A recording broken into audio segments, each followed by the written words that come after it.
Di balik setiap buah yang berhasil berjejer rapi di rak pasar, ada puluhan keputusan yang tak pernah dilihat orang. Salah memilih benih, salah membaca kondisi lahan, keliru mengatur nutrisi, atau terlambat mengambil tindakan. Satu keputusan saja bisa mengubah hasil panen yang sudah diharapkan. Dan bagi banyak petani hortikultura, mungkin tidak ada tanaman yang menuntut ketelitian selain melon. Komoditas ini memiliki nilai jual tinggi dengan permintaan yang terus meningkat, yang mengutamakan rasa manis, ukuran yang seragam, serta kualitas buah yang baik. Namun, di balik peluang itu, budidaya melon bukanlah perkara yang mudah. Banyak petani yang menganggap merawat melon itu seperti merawat bayi. Bukan tanpa alasan. Tanaman ini dikenal memang sangat sensitif dan rumit perawatannya. Tapi, benarkah budidaya melon memang serumit itu? Lalu, kenapa masih ada petani yang mampu menghasilkan melon yang berkualitas secara konsisten? Hari ini, kita cari tahu jawabannya.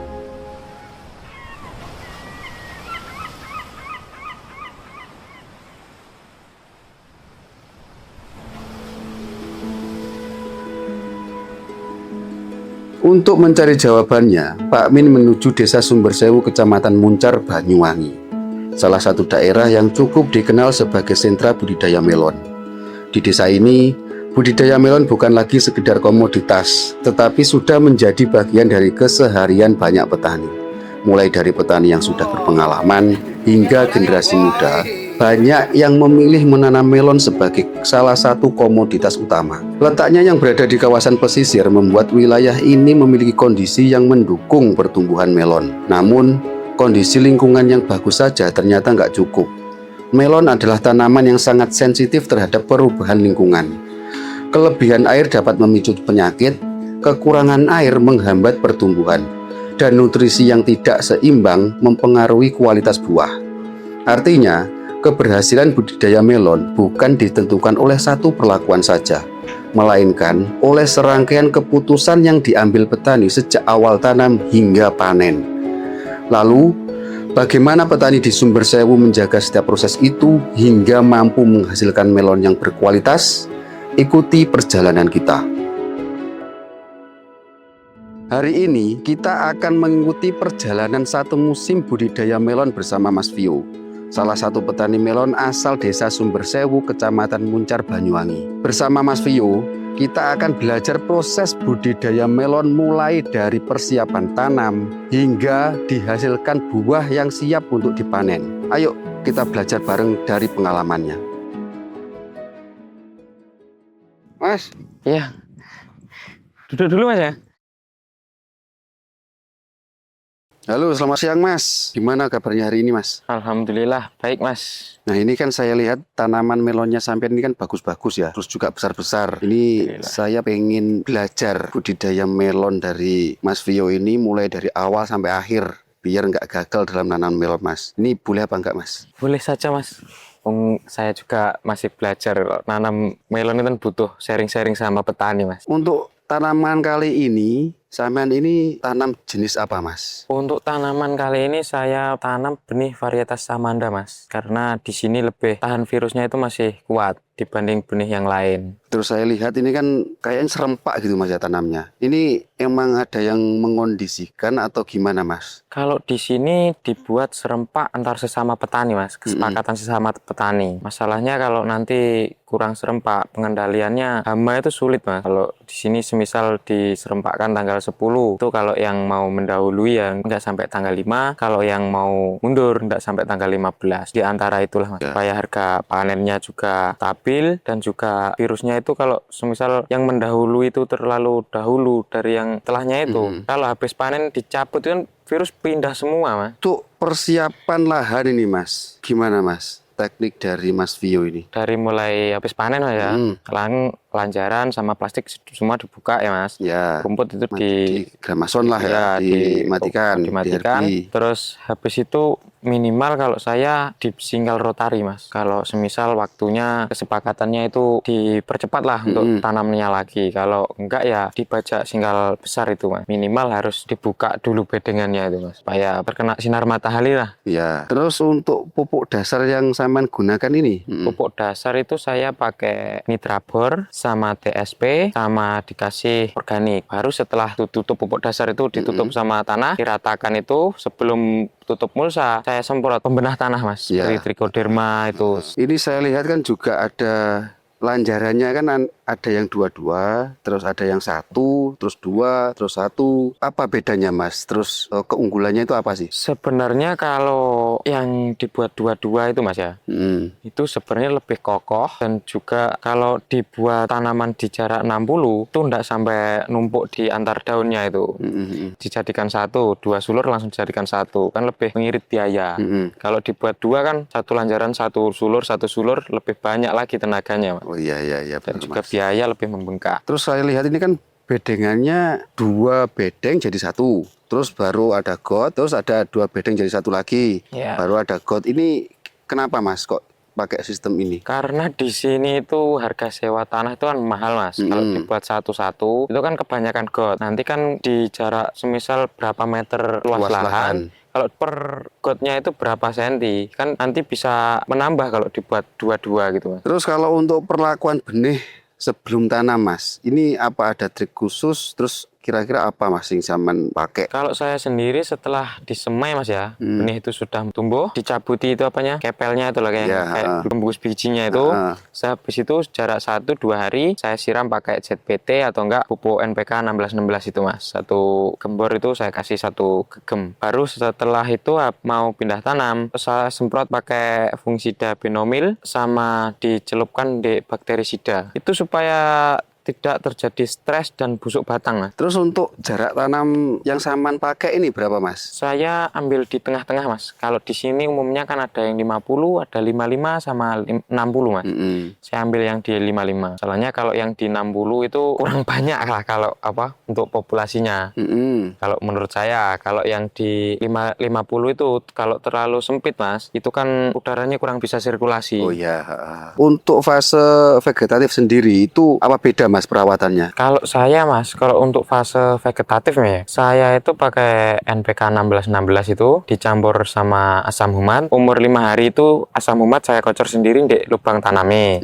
Kalau tidak itu umur seminggu baru dikocor dibarengkan sama pupuk NPK. Untuk rutinitasnya? Kalau saya sendiri 5-7 hari baru pemupukan lagi. Tapi sedikit-sedikit kalau saya Mas. Saya kasih cuma NPK-nya itu 1 gelas teh paling sekitaran 1 onan lah. Kebutuhan airnya Mas, dia ini tipe-tipe tanaman yang butuh air banyak, terus nggak butuh air atau gimana? Kalau untuk di fase vegetatif, yang bagus itu kalau sehabis pemupukan, lihat kondisi tanahnya kan kering loh, mesti kan 5 hari kan sudah kering setelah irigasi, itu diairi juga. Nah, terus untuk nutrisi sendiri Mas, ini sampean pakai apa Mas? Kalau nutrisi semprot Mas ya, saya pakai asam amino itu sama ZPT K3 sama pupuk daun itu. Ini kan termasuk tanaman goloran Mas ya? Ya. Kendalanya itu apa? Pupusnya itu gimana Mas? Di tanaman melon, berbicara soal golor itu kalau bisa Mas ya, mulai dari awal itu gemuk dulu dan jangan sampai pertumbuhannya itu lambat. Supaya apa? Melon kalau belum sampai gawer itu sudah terkena virus sama pupusnya mandek, itu sudah halaman Mas, nggak bisa panen itu.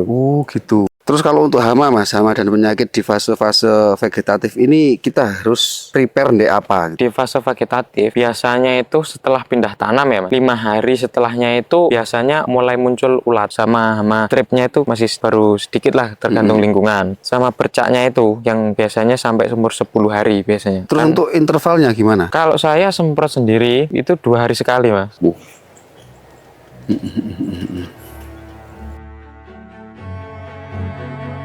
Setelah tanaman mulai tumbuh sehat di fase pertumbuhan, perjalanan budidaya melon belum selesai. Masih ada fase pembungaan dan pembuahan yang harus benar-benar diperhatikan. Karena pada fase inilah petani mulai menentukan buah mana yang akan dipertahankan dan buah mana yang harus dikorbankan demi kualitas panen.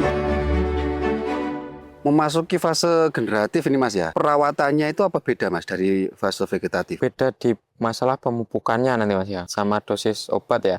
Kalau sebenarnya fase generatif itu kan dimulai dari umur 30 kan. Tapi kalau saya, itu saya mulai dari umur 20 hari. Sudah saya berbedakan sama yang fase vegetatif. Intervalnya juga sama apa beda? Berbeda Mas. Kalau di fase vegetatif Mas ya, kan itu untuk memacu pertumbuhan sulur Mas ya. Itu kan seminggu sekali. Kalau di fase generatif itu, saya umur 20 hari itu kan saya tugal kan. Saya kasih 1 sendok Mas ya. Itu saya kasih KCL supaya memacu bunga dan buah itu biar enggak busuk dan rontok gitu Mas. Nah terus untuk kebutuhan nutrisi dan air kira-kira apa sama di fase vegetatif? Sudah berbeda Mas. Kalau sudah mulai menginjak di fase generatif lebih sedikit di airnya Mas. Daun juga sudah tinggi.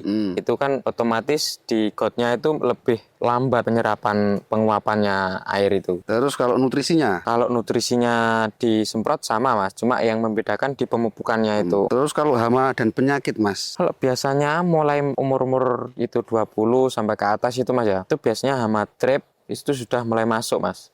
Makanya pengobatannya Abamectin, terus Imida itu sering rutinan. Berapa hari sekali? Ya kalau saya Tetap 2 hari sekali itu Mas. Langsung saya mix Mas. Biasanya fungisida mancozeb itu, kalau nggak Propinep, saya kasih Imida itu yang 1 saset. Untuk dosis nanti kan cuma sedikit toh. Saya rutin kalau nyemprotnya. Kalau sama Abamectinnya cuma sama 10 sendok lah. Kalau nanti sudah nggak ada ya nggak usah dikasih. Kan sudah itu di fungisidanya sudah tercampur kan. apa kita terus fokus ke tunas di fase generatif ini? Kalau sudah sampai pel Mas ya, sulurnya itu sudah sampai gawar itu kita sudah tidak perlu fokus kelajuannya sulur. Kelajuannya tunas. Tunas itu. Yang penting tidak sampai stagnan, berhentilah. Yang penting jalan walaupun sedikit-sedikit, penting jalan. Kita sudah fokusnya itu mulai umur 20 di buah Mas. Bakal buahnya itu jangan sampai busuk. Biar tidak rontok itu, supaya buah itu bisa di bawah, tidak sampai di atas, tidak di gawar lah. Penentuan itu di seluruh keberapa Mas? Samaan milih, oh ini saya rawat buahnya di seluruh keberapa? Sebenarnya kalau idealnya Mas ya, melon itu bisa di sulur ke-7, daun ke-7 itu sampai daun 9. Itu paling ideal Mas. Pembesaran buahnya dan juga perawatannya itu kan nanti sudah ndak menyentuh mulsa kan. Jadi lebih ndak rentan di busuk buahnya itu. Cuma kalau saya ya walaupun di 4, 5 sudah ada buah ya saya jadikan di situ. Masalahnya nanti kan melon kan ndak selalu di ruas batang itu ada bakal sulurnya itu Mas.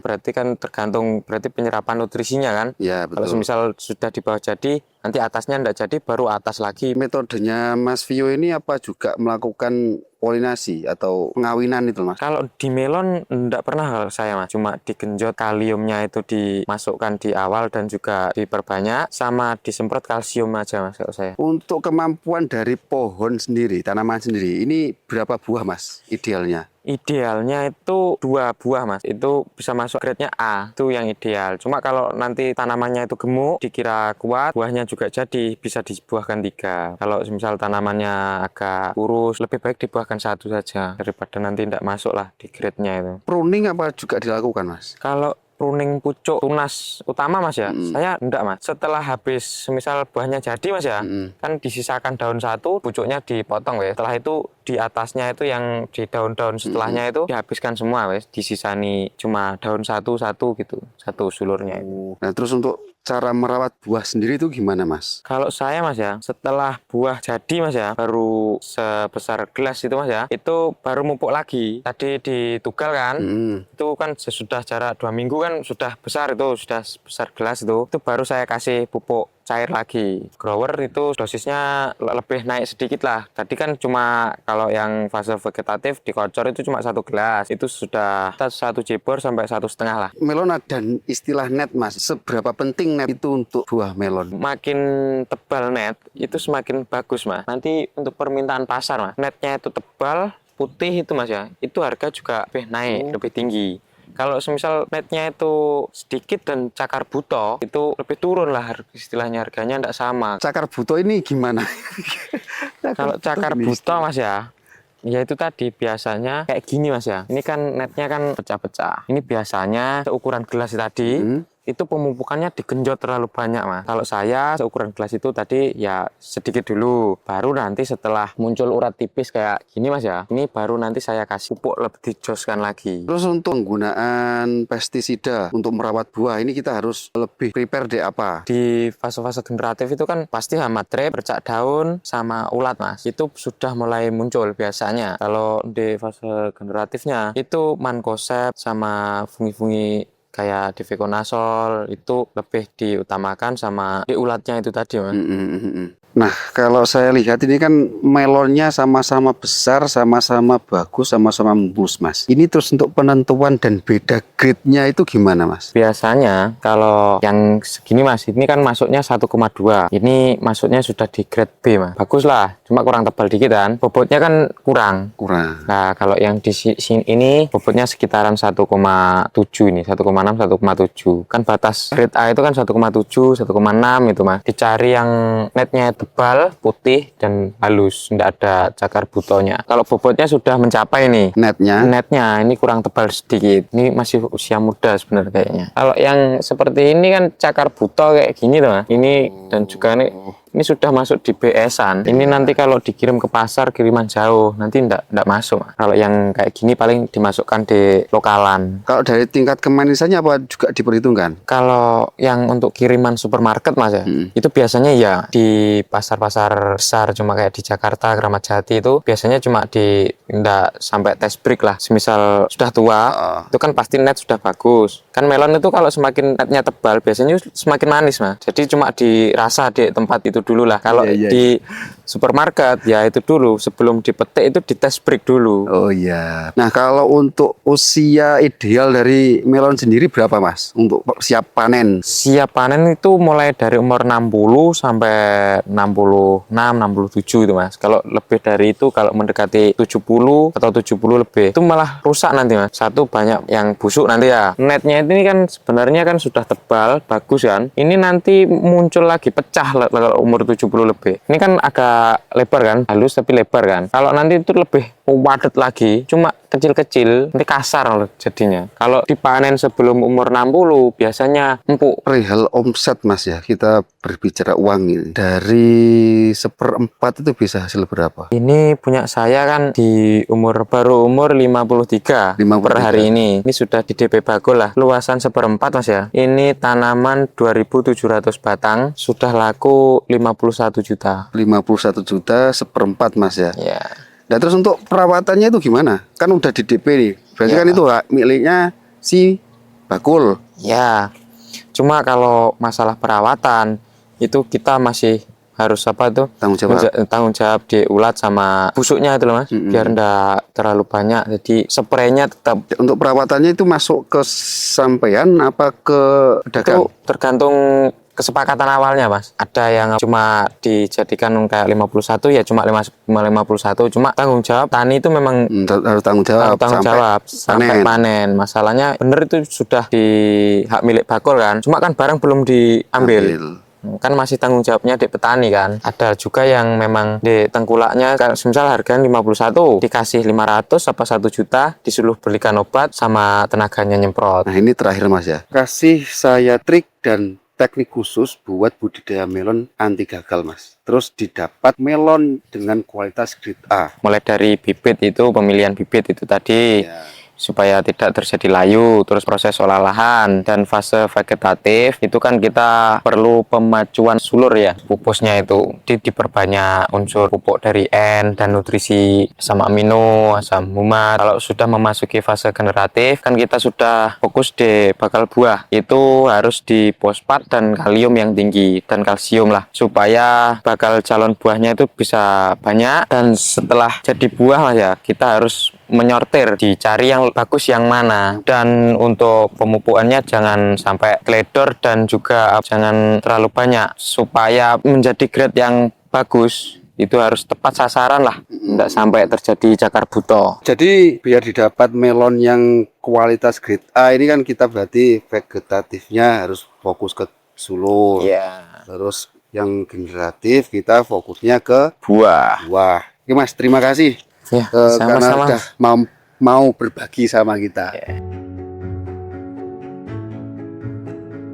Dari perbincangan Pak Min bersama Mas Vio, kita belajar bahwa budidaya melon memang bukan budidaya yang bisa dilakukan asal-asalan.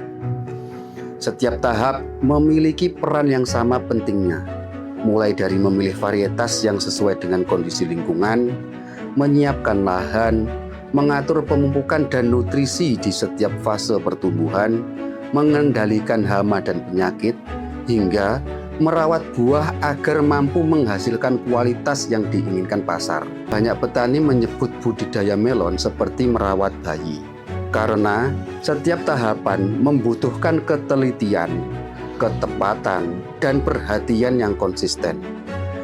Ketika seluruh proses tersebut dilakukan dengan baik, peluang menghasilkan melon berkualitas pun akan semakin besar.